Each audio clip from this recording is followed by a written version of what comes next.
Nos prédictions pour les demi-finales de la Coupe du Monde des clubs. Let's go. Et on commence Yasser avec le match entre Chelsea et Fluminense. Et oui, moi je vois la surprise.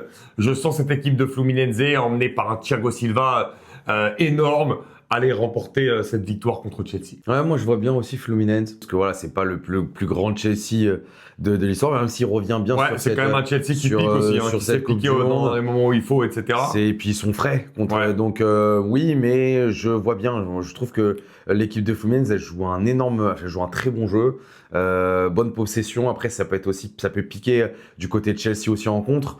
Mais je sais pas, je serais avec une défense ultra solide avec Thiago Silva. C'est une des équipes qui a pris le moins de buts aussi dans cette compétition. Le défenseur qui est à côté de Thiago, j'ai oublié son nom, il est très très bon. On a un très bon milieu de terrain aussi avec du Nonato, du Martinelli notamment, qui est Hercules, qui sont très très bons. Et devant, un John Arias aussi, qui est énorme, qui est peut-être pour moi le meilleur joueur de cette compétition pour l'instant, qui a un niveau énorme et surtout qui arrive à bien garder les ballons lorsque cette équipe essaie de se dégager face à la pression sûrement que mettra Chelsea.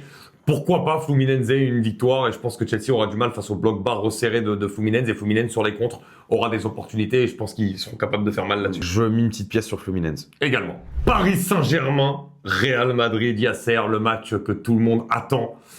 Qu'est-ce que t'en penses toi? Là franchement ça va être très serré. Le PSG, de toute façon, là, avec la victoire s'ils gagnent contre le Real Madrid, ils auraient gagné contre toutes les équipes, sincèrement. Sauf le Barça, mais ils ont pas joué. Le Barça, bon, ils ont éliminé l'Inter. Non, moi, je vois une victoire. Je vois pas comment, en plus, ils auraient peut-être pu avoir une chance avec Huysen, mais vu qu'Huysen n'est pas là, ils ont. Il n'y aura pas Pacho du côté du PSG aussi. Mais moi, je trouve qu'avec Beraldo, oui, il y a Pacho qui n'est pas là, mais Beraldo, Marquinhos, ils ont déjà joué énormément de matchs aussi ensemble. Ils ont joué aussi contre Aston Villa en Ligue des Champions. C'était pas un des meilleurs matchs de Beraldo, mais je trouve qu'il a fait une entrée. Ils ont bien défendu à 9 contre le Bayern. Je trouve il m'a rassuré sur son entrée.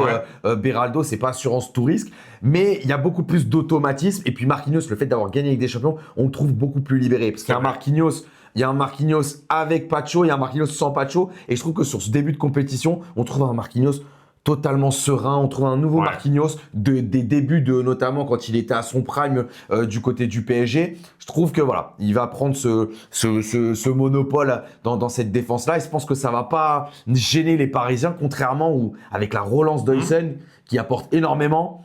Là, le fait qu'il soit pas là, tu vas jouer avec une Asensio, Rudiger et le troisième, c'est peut-être Tchouaméni qui viendra. Tchouaméni, donc on verra. Moi, je trouve, n'empêche, je pense que le PSG, de par sa force collective actuelle, face à Xabi Alonso et la reconstruction qui se met en place, évidemment qu'il y a beaucoup plus de certitude côté PSG. Maintenant, je pense que ça va être un